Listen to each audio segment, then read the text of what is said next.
a dengue atinge toda a população brasileira. Felizmente, a nova vacina do Instituto Butantan pode mudar este cenário nacional. Hoje temos dois convidados que, além de especialistas, também tiveram casos de dengue, alguns casos de dengue, né? Vamos receber aqui a Afrodis Henrico, que é biólogo e pesquisador de botânica do Instituto de Biociências da USP, e Vanessa Bernardo de Souza, que é biomédica e aluna do curso de especialização Lato Sensu da Escola Superior do Instituto Butantan. E assim começa o primeiro episódio do podcast do Laboratório de Jornalismo da FAP. Eu sou a Laura Vick. E eu sou Nathalie Swickler. É um prazer recebê-los aqui, é um prazer ter você que nos acompanha pelo canal do Labjor no YouTube.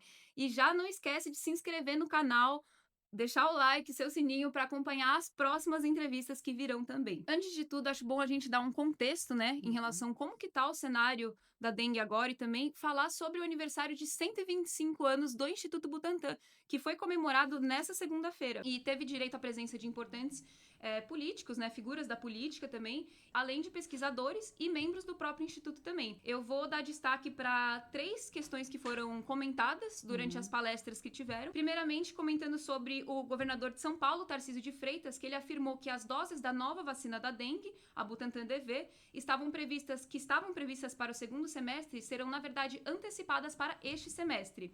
E, de acordo com Tarcísio, dessa antecipação, 200 mil doses já serão entregues ainda em fevereiro. Apesar de estarmos no final do mês, ele comentou que ainda serão entregues em fevereiro.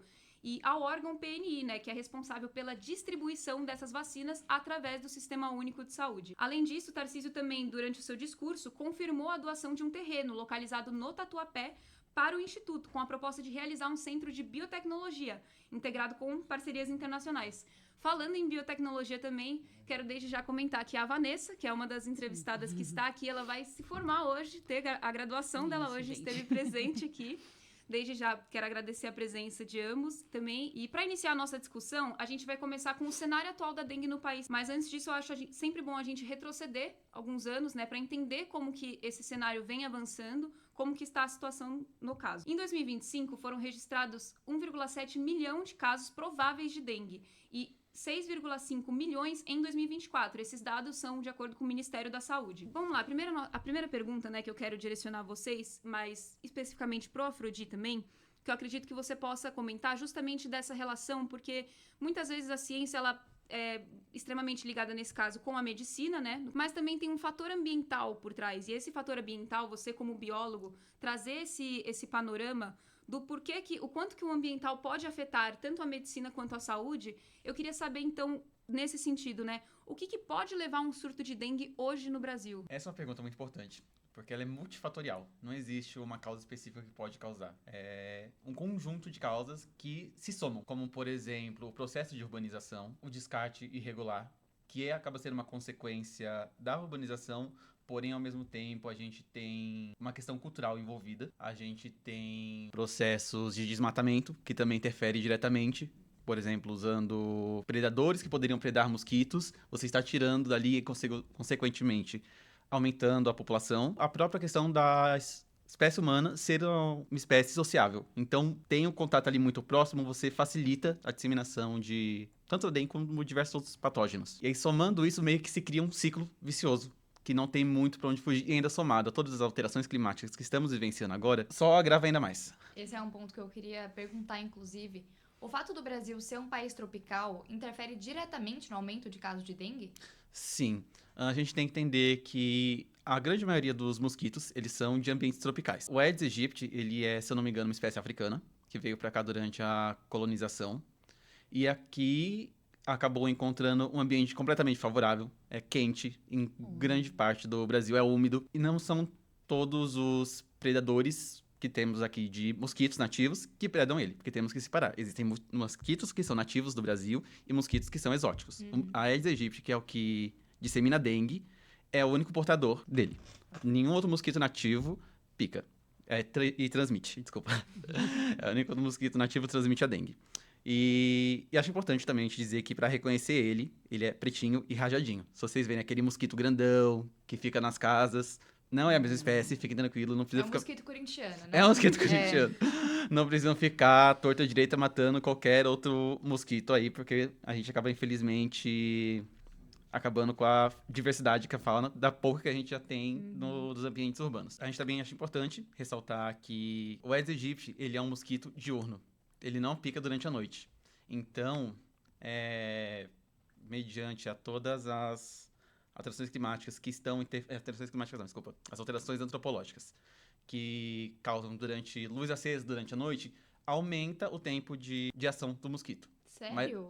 Sério. Não Eles sabia. interpretam como claridade a estar de dia, então eles continuam na ativa por um tempo maior. A gente tem que também parar pra pensar, porque eu, por exemplo, às vezes também nunca sabia disso agora, inclusive obrigada por essa informação, porque é algo muito curioso de se pensar que toda essa questão ambiental por trás e toda essa questão do ser humano estar afetando também a natureza pode afetar o ciclo do mosquito e também fazer com que a gente tenha mais casos de surto de dengue no país, né? E também em qualquer lugar do mundo, eu diria que tenha também a questão do clima tropical, né? E eu acho... o ser humano, ele alterando o clima e fazendo com que a gente tenha todo o efeito estufa, aquecimento global, faz com que tenha mais mosquitos Exatamente. proliferando, é isso? Exatamente. Isso mesmo. Isso. Que ele aumenta o tempo de reprodução dele, né? E o tempo De incubação dos ovos. Nossa. Acho que a incubação dos ovos, eles fica praticamente 1 ano, né? É. O ovo, ele sobrevive na natureza, os ovos. Então, e ele eclode nesse clima úmido, de chuva e calor, né? Então, por isso que você tem muito mosquito, né? Porque a pessoa fala,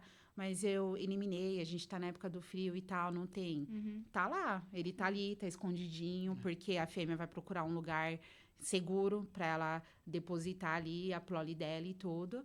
E na hora quando eclode bem nessa época, né? E é bem nessa época do ano que a gente vê esses surtos aí aumentando, né? De infecção por dengue, essas coisas. Sim, eu acho importante isso que você comentou também, Vanessa, porque não é só também, tem lugares no Brasil que, lógico, tem um clima um pouco mais ameno, um pouco frio, eu até diria, né?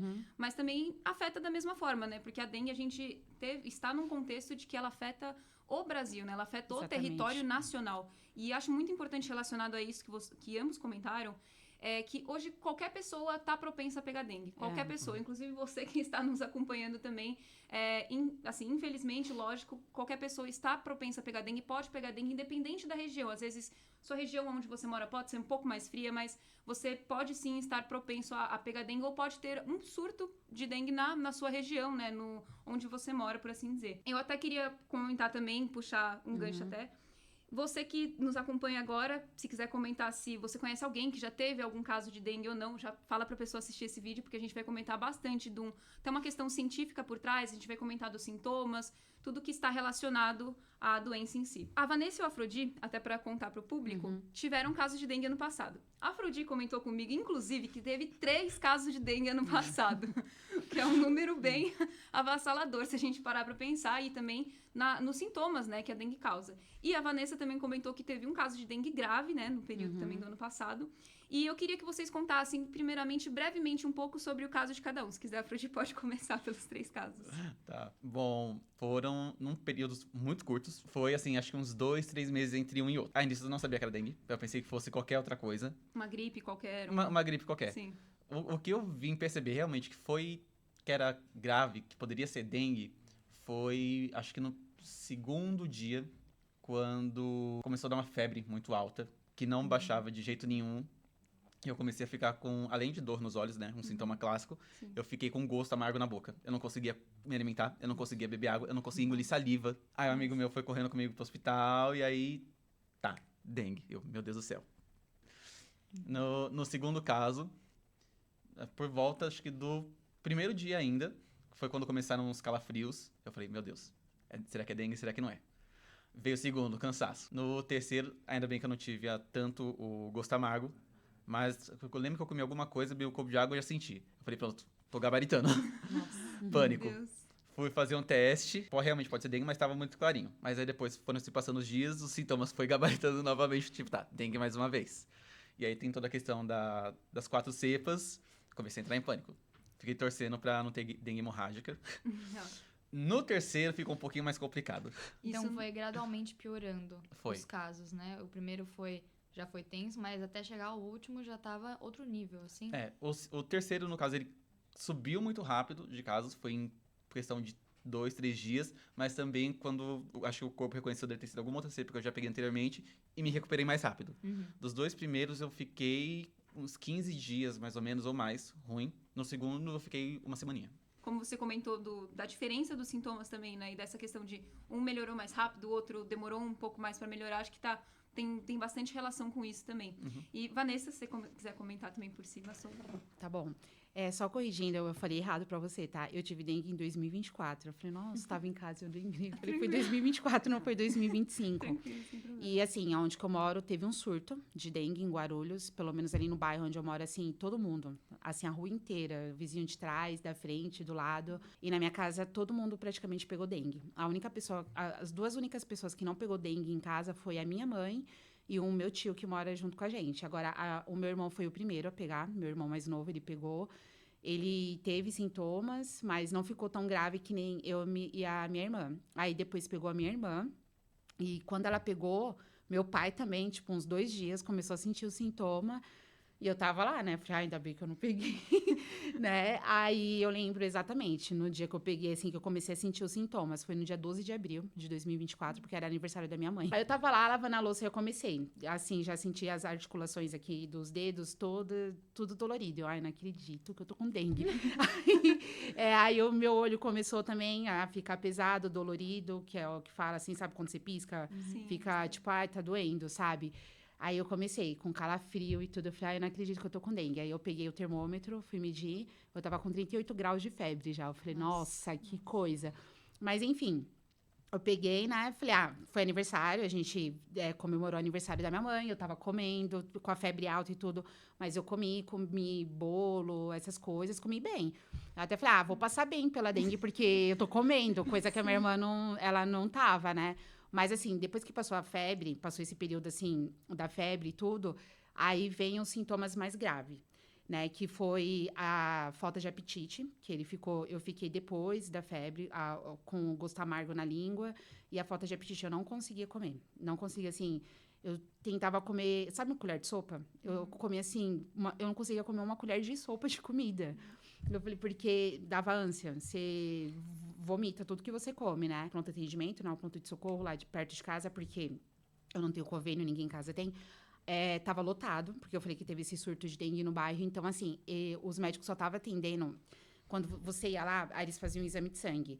Aí você tinha que esperar sair o resultado. Se as suas plaquetas ainda estavam no nível bom, eles não te davam diagnóstico de dengue. Eu só fui receber diagnóstico de dengue quando as minhas plaquetas, ela baixou para 80 mil. Tava muito baixo. Depois, a minha recuperação pós-dengue foi demorada também, acho que foi uns 20 dias. E, assim, eu percebi que eu fiquei com muita falta, assim, de proteína, de vitamina. Eu fiquei bem fraca. Eu tive queda de cabelo. Muita queda, assim. Se eu lavar, assim, eu lavava o cabelo, eu olhava, assim, a minha mão tava saindo cheia. Eu falei, ai, não acredito. Eu vou ficar careca. Enfim... E, assim, demorou a recuperação. Acho que eu fiquei 1 mês, assim, pra recuperar.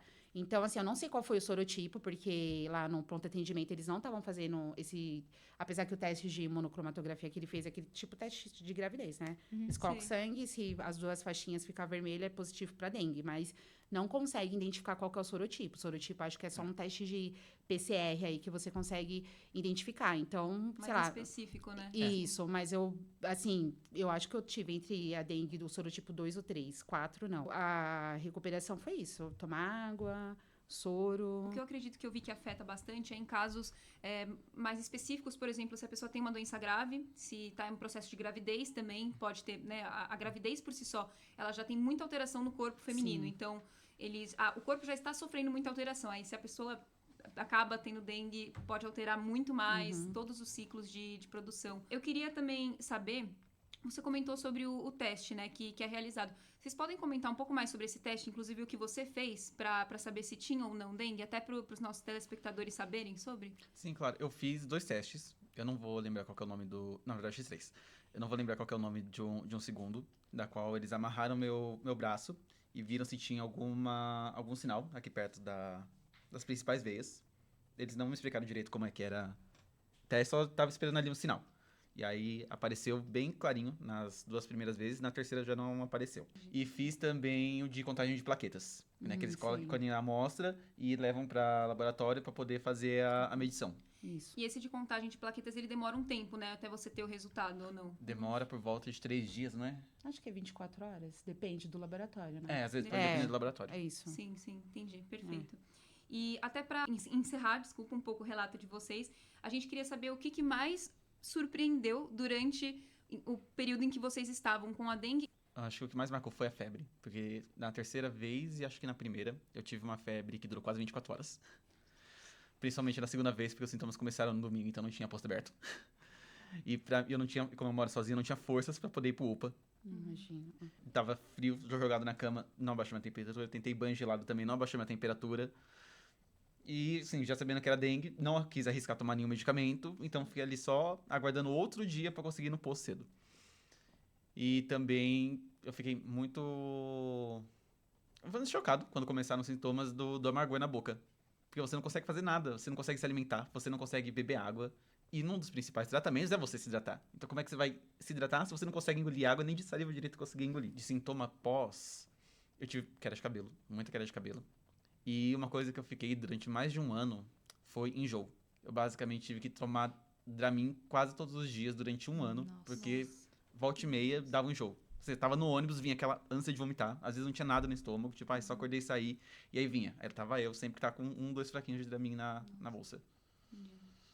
Isso pós todos os 3 casos da dengue, no caso, né? Sim. Entendi, perfeito. No meu caso, o que mais marcou foi a queda de cabelo, que eu falei assim, eu falei, meu Deus, porque já tinha passado, já tinha um mês, e eu lavando o cabelo, ele tava caindo. Mexe muito com a nossa autoestima. Isso, você fala assim, nossa, eu já tava com o cabelo ralinho já, né? Eu falei, caramba, agora eu vou ficar sem cabelo, né? Foi isso. E acho que, assim, eu passei por todo o período, mas acho que o que marcou mesmo, assim, a dengue, não é nem, assim, por mim que eu tô falando, eu acho que foi a falta de preparo, assim, do Brasil, né? Porque a gente tava tendo uma epidemia de dengue no Brasil, né? Ali no bairro onde eu moro, ali em Guarulhos, teve esse surto, foi grande, e, assim, o pronto atendimento lá do hospital, ele ficou lotado, e... Você estava vendo a minha irmã mesmo, como ela teve primeiro que eu, ela viu uma mulher morrendo do lado dela, né? Então, assim, eu acho que foi a falta de preparo.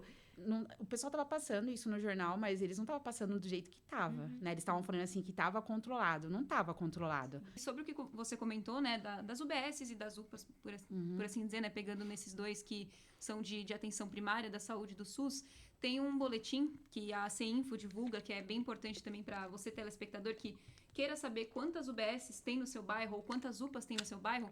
Esse boletim ele é divulgado anualmente e ele quantifica, então, quantas UBSs tem em tal região. Ele divide todas as regiões de São Paulo e vai separando justamente quantas UBSs, quantas UPAs, quantos serviços até especializados de atendimento, então CAPS, outros serviços que já são com uma atenção secundária, né, uma atenção prioritária. Então, caso você queira saber, você consegue acessar esse boletim pela internet, pelo site da CEINFO. E ele é um boletim também que chama Dados em Saúde, né, divulgado pelo SUS. Eu acho importante comentar, porque tem bairros, inclusive, e nesse boletim fica bem claro isso, regiões com poucas UBSs. Então, às vezes, você tem muita população ali, muita gente morando naquela região, mas não tem tantas UBSs para suprir esse atendimento, ou tantas UPAs para suprir esse atendimento. Agora, a gente partindo mais um pouco sobre a questão da gravidade dos riscos em si da dengue, tá bom? Vamos entender quais são, né, os principais riscos e também disso as principais dúvidas que nós encontramos durante a apuração da pauta. Porque tem algumas dúvidas, lógico, a gente temos aqui a nossa pesquisa, tudo, mas tem algumas dúvidas que ficam um pouco no ar às vezes e a gente, por isso mesmo que trouxemos vocês aqui, os nossos especialistas. E para você, telespectador, temos a Vanessa, biomédica, e temos o Afrodi, que é biólogo. E eles vão responder aqui pra gente agora em relação à gravidade e os riscos da dengue, né? Eu queria saber, porque é uma pergunta bem específica e que até pode já ter acontecido com alguém que está assistindo a gente, e também que você comentou que aconteceu com você, né? Por que a segunda infecção por dengue pode ser mais perigosa do que a primeira? Porque às vezes a pessoa pensa que, né, já peguei dengue, não vou sentir tanto sintoma. Não é igual catapora, né? Catapora pega uma vez e nunca mais. Já peguei uma vez, agora não vou sentir tanto sintoma. Então eu queria que vocês trouxessem o porquê que essa segunda infecção ela pode sim ser mais perigosa. A segunda infecção ela pode ser mais perigosa por quê? Porque, assim, quando você tem a primeira infecção, seja por dengue ou por qualquer outro tipo de vírus, mas eu vou falar da dengue, o seu sistema imunológico, ele vai produzir anticorpo específico para aquele antígeno. No caso, o antígeno ali é a doença, né? A dengue. Então, ele vai produzir anticorpos específicos para aquele antígeno ali, para aquele vírus. E, num segundo contato, se você... Aí, seu corpo passou, que nem ele falou, que demorou 20 dias.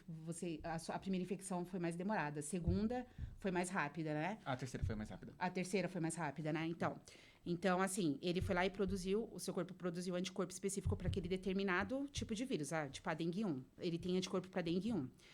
Aí, ele pegou a segunda vez, ele pegou a dengue 2. Ele falou que demorou um pouco a resposta imunológica, não foi rápido. Mas na terceira, a resposta dele foi mais rápido, né? Ele falou que em uma semana, foi uma semana? Uma semana, ele já estava bem. Porque provavelmente, se ele tivesse... Ele pegou a 1, é um exemplo. Então, ele já tinha anticorpo específico ali para dengue 1. Então, por isso que na terceira vez ali, a resposta foi mais rápido. Só que na segunda demorou, por quê? Porque talvez ele pegou um sorotipo diferente. Pode ser a 2, a 3. Não acredito que foi a 4, porque a 4 é hemorrágica. E, então, você tinha um anticorpo ali no seu organismo contra o vírus da dengue, mas não contra aquele sorotipo. O nosso corpo demora um pouquinho até entender que numa segunda infecção não é a mesma cepa da primeira. E aí ele pode acabar indo combater a segunda infecção como se fosse uma primeira, só que aí vê que não vai conseguir e realmente exacerba muito, né? Tem gente que teve muitos sintomas comuns da dengue, mas que não tiveram na primeira infecção e tiveram na segunda, justamente por isso, né? Ou os mesmos sintomas, só que com muito mais força por muito mais tempo. Até, de fato, o sistema imunológico se adequar à segunda dengue. Para algumas pessoas é um pouquinho mais rápido, para outras é um pouquinho mais devagar. Sim, e depende muito do organismo da pessoa, né, também. O organismo, todos os fatores atrelados à saúde da própria pessoa. Eu queria saber por que não são indicados alguns medicamentos e até fazer um gancho interessante, que às vezes a gente vê propaganda, né, na TV, e sempre tem no final da propaganda, quando é de algum medicamento, escrito: este medicamento é contraindicado em caso de suspeita de dengue.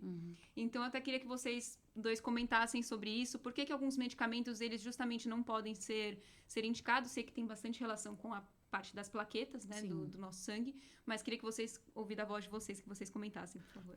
O nosso corpo, ele pode atacar o micro-organismo de uma determinada maneira e o medicamento pode inibir essa ação ou como pode atrasar essa ação. Se for um anti-inflamatório, remédio para dor, né, cada medicamento age no corpo de uma maneira diferente e em locais diferentes. No caso de medicamento, o que é indicado, né, pelo Ministério da Saúde em caso de suspeita de dengue, para você não tomar medicamento anti-inflamatório, acho que é não esteroidal, agora esqueci. Sim, tem a sigla lá, né? Isso, e AS, sabe? Isso, AS. Porque esses medicamentos, que nem a AS, ela diminui a agregação plaquetária. Só que você precisa das plaquetas para você ter um coágulo sanguíneo. Quando você se machuca, né, a primeira coisa, a primeira célula que vai chegar aqui no seu machucado vai ser as plaquetas. Aí ela forma aquela redinha lá e tudo, aí forma o coágulo sanguíneo ali para evitar que o sangue fique extravasando para fora. Então, esses remédios, eles diminuem a agregação plaquetária no sangue, eles dão baixa de plaqueta. E é uma das coisas, né, do mecanismo da dengue, né? Ele diminui as plaquetas.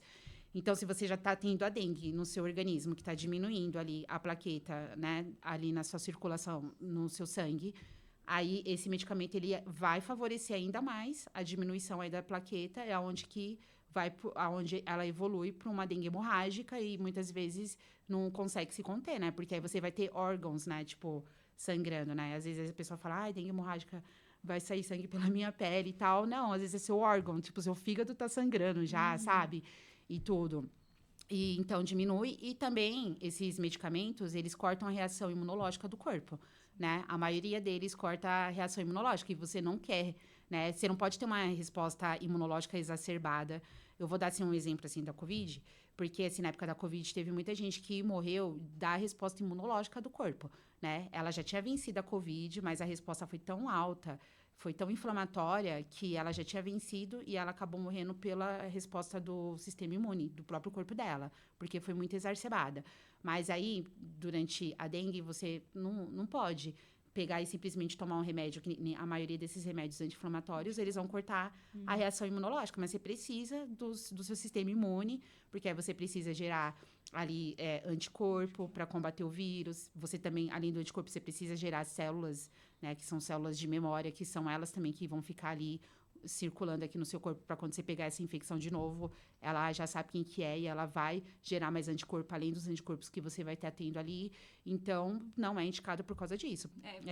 Muito obrigada. E para você até que tá nos assistindo, então, você já tá sabendo, ó, se você pegar dengue, tiver dengue novamente também, não é garantia de que você vai ter, né, menos ou mais sintomas também, vai depender muito do sistema do seu corpo, né, do seu sistema imunológico, da resposta do seu corpo em relação ao vírus e também em relação ao medicamento, né? Não sair tomando qualquer medicamento. Esses medicamentos, inclusive, que tem essa sigla AS, eles têm muito na base com a aspirina, né? Isso. Também, então, tem muita relação com isso que você comentou tem das aquele plaquetas. ácido, sabe? Sim. Que o pessoal gosta de tomar.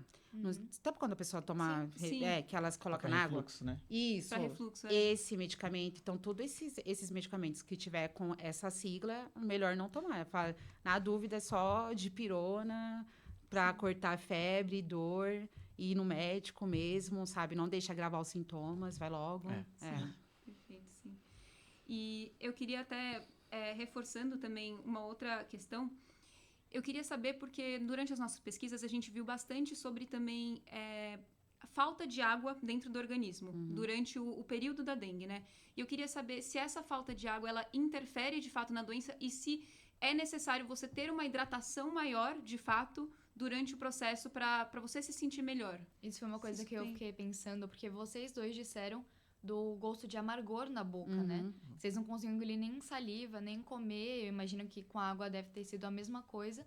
Então, já que a hidratação é uma coisa tão importante para ajudar a não curar a doença, mas a ter uma melhora no estágio que você tá, como que acontecia isso para vocês? Que vocês não conseguiam se hidratar direito? Olha, eu não conseguia tomar uma garrafa dessa de água, né? Eu ficava com a garrafinha de água perto de mim, era um gole. Assim, com muito custo, porque é a boca amarga. Aí eu fui no pronto atendimento, tomei soro intravenoso. Eu tomei, acho que 250 ml, porque tava assim, que eu falei pra você, teve um surto muito grande no nosso bairro. E só tinha só aquele pronto atendimento. E foi o que você disse, que você tava dando informação das UBSs e tudo. Sim. Ali, a principal pronto atendimento que tem no meu bairro é aquele lá. E vem pessoas de outros bairros ali de Guarulhos pra lá. Então, assim, tava muito cheio. Então, a gente tava tomando, tipo, 250 ml só de soro. Aí, eles estavam dando aqueles sachêzinhos. Sabe aqueles sachê pra você fazer o soro mesmo em casa? Sim. Acabou. Né? Eu lembro que a minha irmã chegou a pegar lá pra tomar. Mas eu, na minha vez, não tinha mais nada. Então, assim, você acaba perdendo muita água por causa da resposta do sistema imune, a febre que é alta, você soa pra caramba, né? E tudo, não consegue tomar água, não consegue comer, porque também nos alimentos você tem água, né? No alimento, né? Tipo, no arroz, feijão, é preparado com água, né? Por isso que é sempre bom você se hidratar, né? Não só durante a dengue, mas durante qualquer tipo de doença. Na Covid mesmo, o pessoal falava, toma água. Tem que se hidratar. Isso é importante, pelo menos. Isso daí pra você repor aquilo ali que você tá perdendo. Até porque também você tem muito enjoo, que nem na dengue. Eu falei que quando eu passei pela febre, eu tive muito enjoo. Então, eu vomitei muito. Tipo, tudo que eu comia, eu botava pra fora, né? Então, eu tava perdendo água, tava perdendo sais minerais e tudo. Então, tinha que repor. Então, por isso que é importante isso. E também a gente tem que levar em consideração a questão do próprio sangue, né? Porque o nosso sistema imune, ele roda o nosso corpo através do nosso sangue. E aí, se a gente não se hidrata, a gente acaba adquirindo uma pressão maior, né? Porque está um pouquinho mais concentrado ali e não está se hidratando tanto. E aí, ingerindo mais água, seu sangue vai circular melhor, com mais velocidade, e, consequentemente, vai acabar mandando mais anticorpos para os locais onde estão sendo afetados e ajudando a combater a infecção. Auxilia todo um ciclo, né? Por isso que a ciclo. água é sempre essencial água é sempre também, essencial. sempre bom reforçar isso. E agora falando especificamente sobre a nova vacina desenvolvida pelo Instituto Butantan, a vacina Butantan DV, eu quero só dar uma introdução no tema, até para trazer para o nosso telespectador quais foram as atualizações, né, ao longo do tempo, em quais cidades já está tendo a vacinação, não só em profissionais da saúde, mas também na população geral. Então, só dando uma introdução e depois passo a voz para vocês, tá bom? Em janeiro, o governo federal deu início à vacinação contra a dengue com a nova vacina, Butantan DV, desenvolvida pelo Instituto Butantan. A população de 15 a 59 anos, da maior à menor faixa etária, é a primeira a receber as doses nas cidades de Nova Lima, em Minas Gerais, Maranguape, no Ceará, que começaram a vacinação no sábado, dia 17 de janeiro, e Botucatu, em São Paulo, que começou no domingo, dia 18. E essa imunização ela faz parte do início da estratégia vacinal do Ministério da Saúde, que pretende imunizar 90% do público-alvo nestas cidades, com a Butantan DV. E que vale importante reforçar também que é a única vacina em dose única disponível no mundo e é produzida pelo Instituto Butantan. Então, trazer esse reforço de que é realmente um marco nacional para a nossa saúde, essa vacina, e que possivelmente pode se expandir, né, para uma distribuição para outros países também, sim, especificamente de clima tropical. E a imunização, para você que está nos acompanhando e para todos nós também, ela acontece nas unidades básicas de saúde. Então, você consegue conferir até a partir desse boletim e também pesquisando na internet a unidade básica de saúde mais próxima da sua residência ou do seu trabalho, onde você estiver. E queria direcionar para vocês o que diferencia a vacina Butantan DV daquelas que já existiam, né? Principalmente voltando na Qdenga, produzida pela Takeda. E eu queria saber o que diferencia a Butantan DV dessa vacina. O que para vocês é o principal ponto de destaque dela e de diferenciação? O que diferencia é porque ela é uma vacina de dose única. A Qdenga não, né? Ela você toma a primeira dose, acho que depois de 3 meses você tem que tomar a segunda. Então, assim, a adesão do público é menor. Porque, tudo bem, o pessoal vai lá para a primeira dose, mas aí a pessoa já acha que ela... tô 100% imunizado, aqui tomar a segunda dose. A gente teve muito esses casos, vou falar da Covid de novo, mas na Covid ninguém foi para tomar as outras doses, assim. Você estava tendo uma baixa adesão. Então, é isso, né? Acho que essa é a principal diferença, porque a vacina do Butantan, né? Ela é dose única, né? Então, você tomou ali, você está imunizado. E eu queria saber também se, por acaso, a vacina, vamos supor... A pessoa pensa que, tomei a vacina, né? Vou pôr na minha pessoa. Tomei a vacina, tá tudo certo. Mas agora tá tudo bem, já tomei a vacina, não vou pegar dengue. Isso, as pessoas podem pensar, né? A vacina, ela pode substituir os cuidados em relação ao mosquito e em relação à prevenção? Ou não devem substituir os cuidados, né? Você tomar a vacina só? Não, acho que os cuidados têm que continuar. Sim. Apesar que essa vacina ela é tetravalente, ela tem uns 4 sorotipos da dengue. A dengue 1, 2, 3 e 4, que é a hemorrágica, ela tem os 4.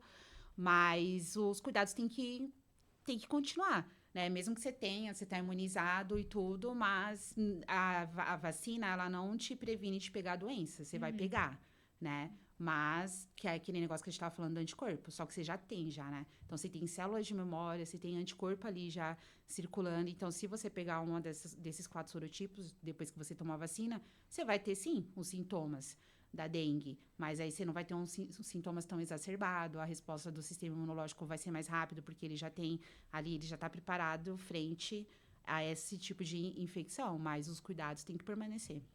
E a gente também tem que relembrar de que, né, cada corpo é um e ainda tem o risco de você não soroconvergir nessa dose de vacina única, né? É bom você sempre acompanhar, né? Como ela mesma disse, você vai pegar dengue. Caso você tenha alguma resposta imunológica muito exacerbada, mesmo tomando a vacina, procure um posto de pronto atendimento o mais rápido possível, pois você pode não ter adquirido os anticorpos, né? Eu já tomei uma vacina, não lembro qual que é, porque já tem muito tempo, uma segunda vez, depois de velho, uma vacina de criança, porque eu não soroconvergi. Eu tive que tomar novamente. Sim. E ninguém está ileso de não soroconvergir, né? Varia de corpo para corpo. Agora, eu tenho um questionamento que eu acredito que também possa ser o questionamento de muitas pessoas que estão aqui assistindo a gente. Quem já teve dengue, precisa tomar a vacina? Precisa. Porque não tem, assim, o fato dela ter pego dengue não deixa ela imune aos outros tipos de dengue, certo? Exatamente. E a vacina serve exatamente para isso, para te ajudar a criar anticorpos para todos os tipos. Isso, que ela é tetravalente. Aí ela tem os 4 sorotipos. Na vacina tem os 4 os sorotipos do vírus da dengue. Sim, inclusive, ela é uma vacina de vírus atenuado, né? Sim, sim. Então, se vocês já tiveram dengue, se vacinem, gente. Se vacinem. Independente de... Independente se ele tiver tido ou não, se vacine de qualquer muito jeito. importante. Exatamente. Até para diminuir, sei lá, uma possível outra infecção. Por exemplo, como eu já tive, em tese, 2 cepas, se eu tomar a vacina agora e adquirir uma terceira cepa, que não seja a quarta, eu teria uma resposta muito menor e muito mais rápida do que seria como se eu tivesse tomado se eu tivesse contraído a terceira cepa pela primeira vez. Sim, perfeito. E uma pergunta, acho que agora é bem importante, até vocês, como profissionais da ciência, por assim dizer, e profissionais que também, querendo ou não, estão na linha de frente da atuação da disseminação de informação, né, útil, claro, que vai agregar para as pessoas. Existe o risco, isso para algumas pessoas que possam, talvez, duvidar, né, da eficácia em si da vacina, dessa e de qualquer outra, existe o risco da vacina causar dengue ou algum efeito preocupante, algum efeito colateral exacerbado? Se ela tem um efeito que não é esperado, ela tem que relatar. Sim. Ela tem que ligar no saque, tipo, que nem do Instituto Butantan. Vou dar um exemplo. Ela tomou a vacina da dengue e ela tá tendo um efeito que, se você for pegar a indicação dela ali, fala, ó, esses efeitos aqui são esperados, que, se eu não me engano, vai ser cansaço. Depois que você tomar a vacina, você vai ficar um pouco cansado. Corpo mole, Corpo mole, essas coisas. Agora, se você, tomei a vacina e eu tô vomitando, né, que nem a gente teve, tô enjoado, tive, sei lá, febre de 40 graus. Sim. Então, é um efeito aí que não é esperado e é bom ligar no SAC, lá do Instituto Butantan, o SAC funciona, que é da farmacovigilância, e relatar esse tipo de ocorrência. Eles pedem, né? O Instituto Butantan pede para que faça isso, qualquer farmacêutica pede, para você relatar essas ocorrências, porque eles mapeiam isso daí, né? Então, toda vacina tem esse tipo de coisa. Não vai dar a dengue em si, mas pode ser que tenha algum sintoma que não seja esperado e tenha porcentagem, se eu não me engano, acho que é de 0,1% ali no estudo que eles publicaram sobre essa vacina da dengue, ADV, né? Mas é bom sempre a pessoa relatar se ela tiver algum tipo de sintoma que não é esperado, né? Por isso que eles sempre, acho que nas reportagens mesmo, eles já vêm falando, né? Que os sintomas são dor, cansaço, essas coisas. Assim, como se fosse, tipo, Já uma comunica. gripezinha.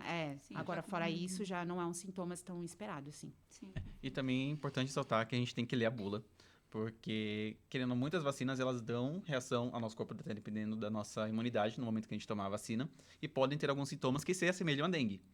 E aí é importante, tipo, me deu muita dor no corpo. Eu posso ou não tomar dipirona? Porque uma coisa é você tomar dipirona quando você está com a dengue, outra coisa é você tomar dipirona quando você toma a vacina da dengue.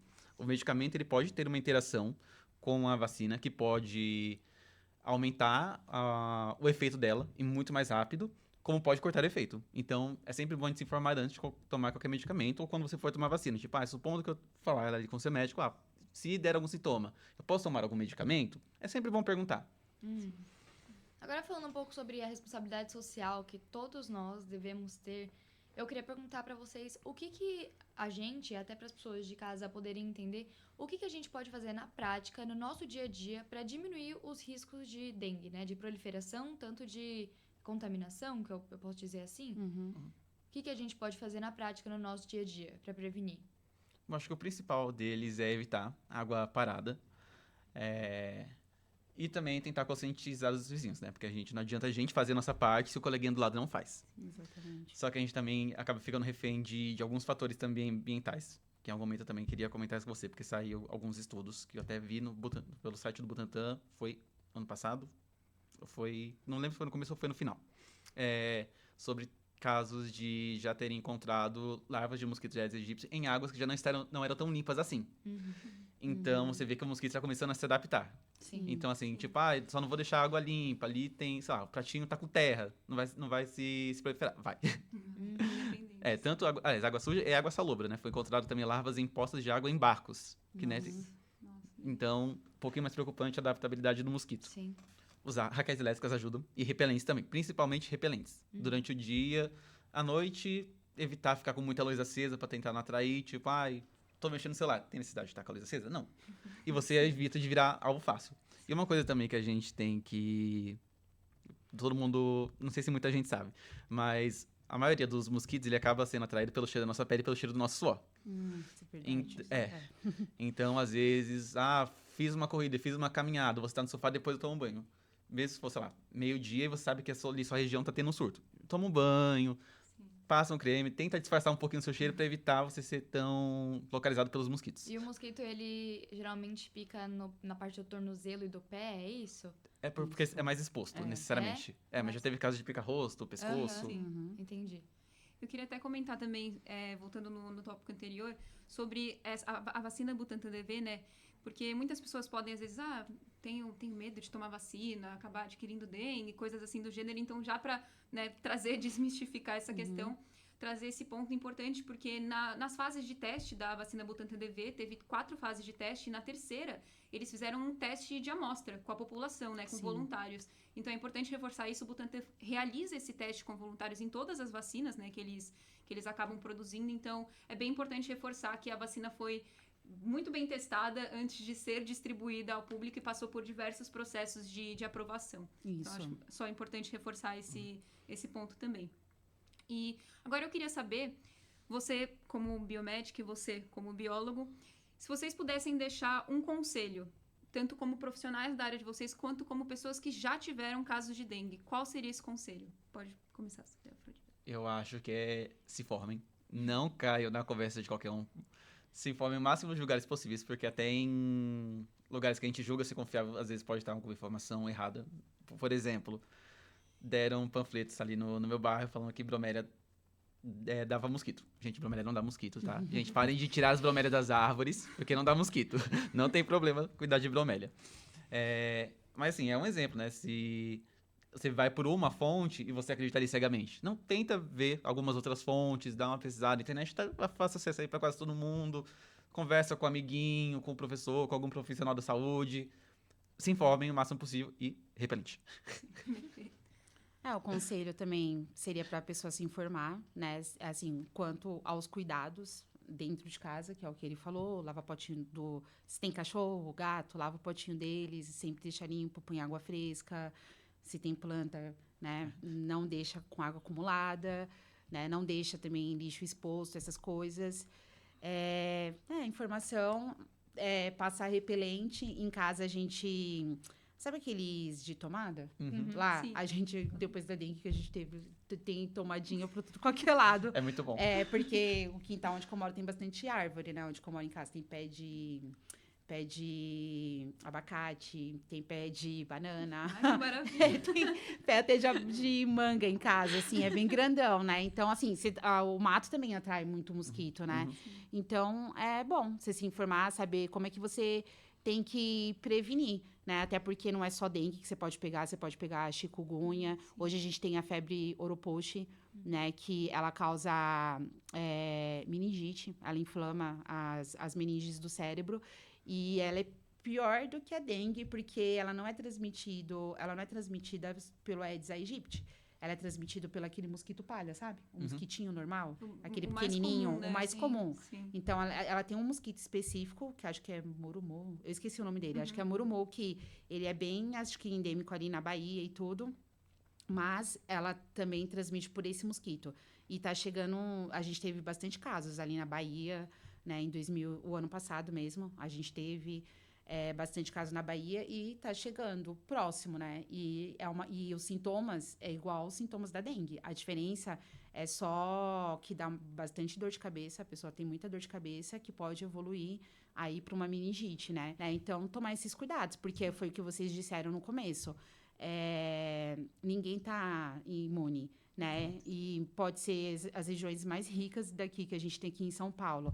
Vai ter gente que vai pegar, sim, né? Porque o mosquito, ele tá aí e ele consegue... Voa. Ele voa, exatamente, sim, né? Ele consegue... Hoje, o meio dele, para ele se locomover, tá maior, né? E você tem essa invasão também, né? Do ser humano invadindo o ciclo silvestre e tudo. Não, e é excelente você reforçar isso, Vanessa, porque... Realmente, a gente tem não afeta só a parte urbana da cidade, afeta todas as áreas, inclusive áreas até no interior, né, das grandes cidades. Então, é muito importante você reforçar isso e todos estão propensos, realmente. Sim. Só queria reforçar também uma informação que é muito valiosa. Claro. Gente, o mosquito Aedes aegypti, ele tem preferência por gente do sangue tipo O. Então, então se você é O, toma um pouquinho mais de cuidado. Fica de atenção Eu nisso. sou positivo, hein? Só Nossa, negativo. Eu sou negativo. Você é o quê? Não sabia dessa informação, eu sou A positivo. É A positivo? Aí, ó. A única que tá um pouquinho mais salva. Nós três aqui estamos mais propensos. Sair no lucro. Perfeito. Obrigada desde já por esse final também.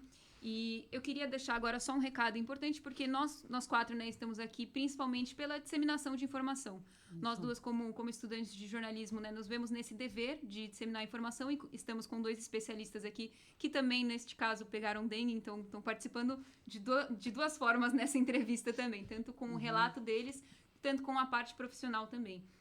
E para você, telespectador que nos acompanha, através do site do Ministério da Saúde, que vai aparecer na tela aí para você, e do próprio site do Instituto Butantan também, você consegue ficar por dentro, né, de quando vai iniciar a vacina na sua cidade e quando ela vai estar disponível também na UBS mais próxima de você.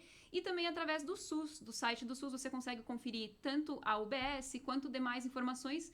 Nós vamos deixar esses 3 sites aí na tela para você ir atrás dessas informações e se informar, que foi justamente o recado tanto do Afrodi quanto da Vanessa.